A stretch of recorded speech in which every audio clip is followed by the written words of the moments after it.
раза, 4 раза. Можно. Готово. Большой прыжок. Сесть.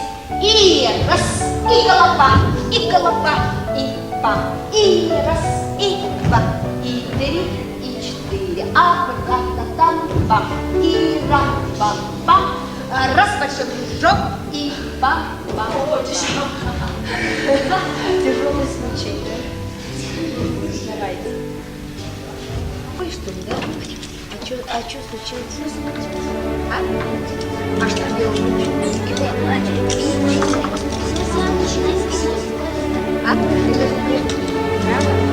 Зоопарк.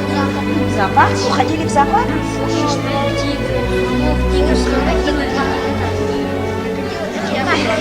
Но хотелось бы, балет – это очень прекрасное искусство. И прежде всего хочется, чтобы зритель пришел и получил заряд, вот эмоцию положительную, чтобы люди шли домой и не обязательно говорить о том, что там было «ах, хорошо», а чтобы было настроение, чтобы была душа, чтобы всегда было прекрасное. А прекрасное и всегда достигается очень тяжело. Это тяжелый труд. Какой это тяжелый труд, мне бы не хотелось, конечно, сильно вот такое внимание уделять, потому что это уже наши секреты.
Вечером перед сном вот лежите, отдыхаете, и каждый номер провертите в голове. О чем это было? Что нужно делать? Что нужно передать? Это же не голые техники вы должны передавать в зал. Вы должны нутро человека передать. Музыку, произведение вы должны передать. Не просто память, не просто порядок, а чтобы вот от души вы должны что-то кому-то передать. Иначе не будет. Искусство всегда выражает душу человека. Значит, было нет, это никого не увидит. А улыбка, одна улыбка и пустая, без внутренности улыбка, это все.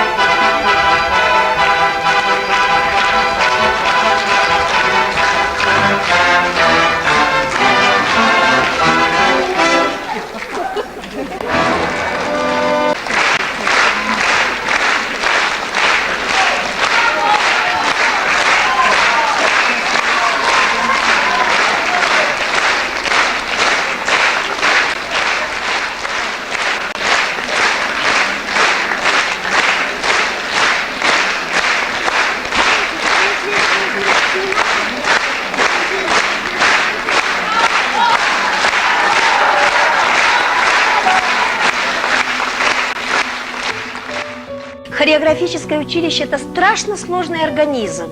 Разве можно на севере открыть хореографическое училище? Это невозможно. Нас открыли как отделение при музыкальном училище. Большое спасибо Михаилу Ефимовичу, попечитель фонд Возрождения. Они телевизор подарили, они туфли подарили, они все, мы как отделение. Но там не было балетного зала. Я собиралась не училище делать, а зал построить, балетный зал. Я поймаю президента, понимаете? Собрание юбилейное заканчивается, выступление заканчивается, и президента обступили седовласые люди. Я так посмотрела, мне никогда до него не добраться.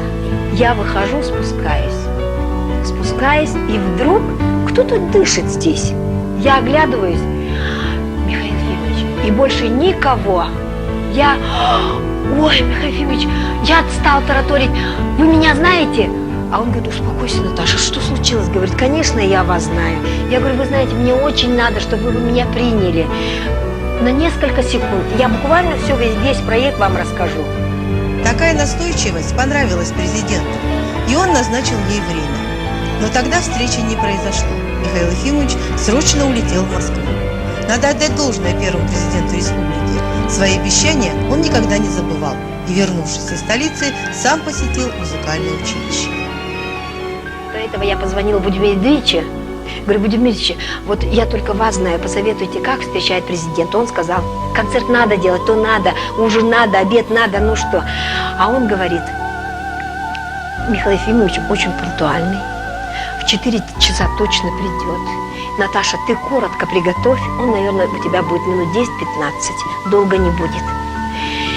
Я, значит, приготовила всю речь, все, но пришел. Он пришел, все сделали. Поднимаемся, я ему показываю балкон и каменный пол, где я выращиваю своих будущих балерин.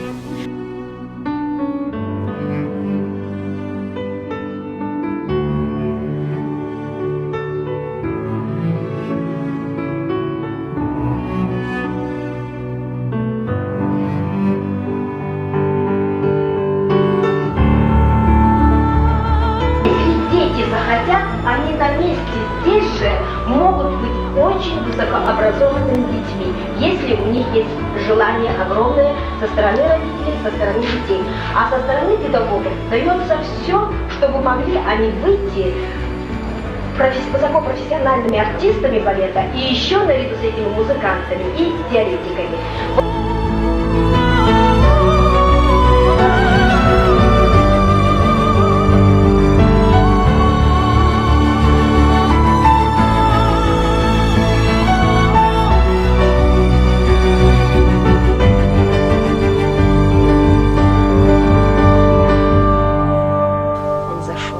Я раздела своих детей, показали концерт. У меня ни столов, ни стульев, пришло все правительство, все фонды пришли.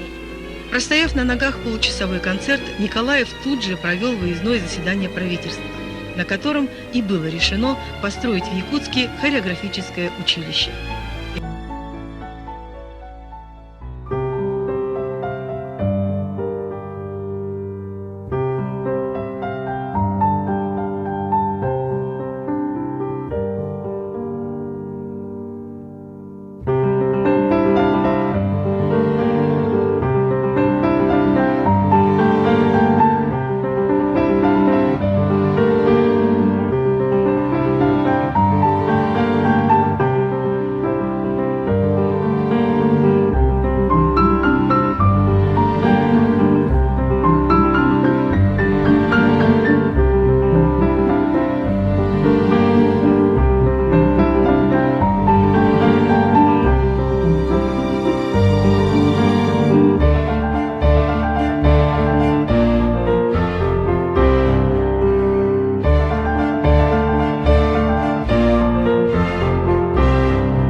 2003 года стали основатель, директор и художественный руководитель Якутского хореографического училища, лауреат Государственной премии «Республики Саха» Наталья Косельская.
Классического танца, такая профессия, она разложена по грамму, как в математике.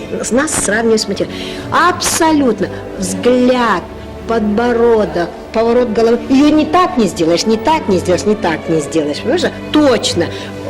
Начинаешь прогибаться в сторону, не так ты идешь, да? Вот так идешь. То есть ты не идешь балдой, чтобы все твое блюдо, я говорю, у нас ваши женицы.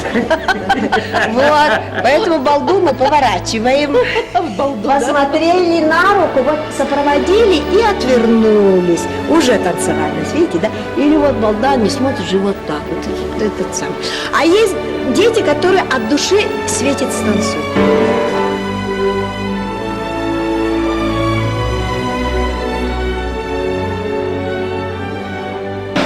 Племянница говорит, что сколько она себя помнит, этот день, 12 апреля, всегда был очень светлым, солнечным. Я же родилась в самый красивый день. Самый красивый день, 12 апреля, день космонавта. Мне было 15 лет, когда, вот сказали, полетел Юрий Гагарин. С тех пор, мне кажется, что лучше Юрий Гагарин больше не может быть подарок в жизни. Вообще, семья в первую очередь. Всегда. И я семье уделяю просто огромное внимание. Во-первых, может быть, я не похожа сильно на других, но я считаю, что каким-то образом мама и папа должны сохранять семью. Всегда. В детстве Наталья Семеновна воспитывалась в семье, которая жила без особого достатка. Но в их доме всегда была чистота и уют, горячая, сытная и вкусная еда. Все ее детство прошло в обстановке взаимопонимания, доброты и семейного тепла. Сегодня Наталья Семеновна – любимая жена, мать, бабушка 3 замечательных внуков. И то тепло, которое она получила в детстве, Наталья Семеновна продолжает дарить своей семье. Спасибо большое. Спасибо, мои родные, спасибо.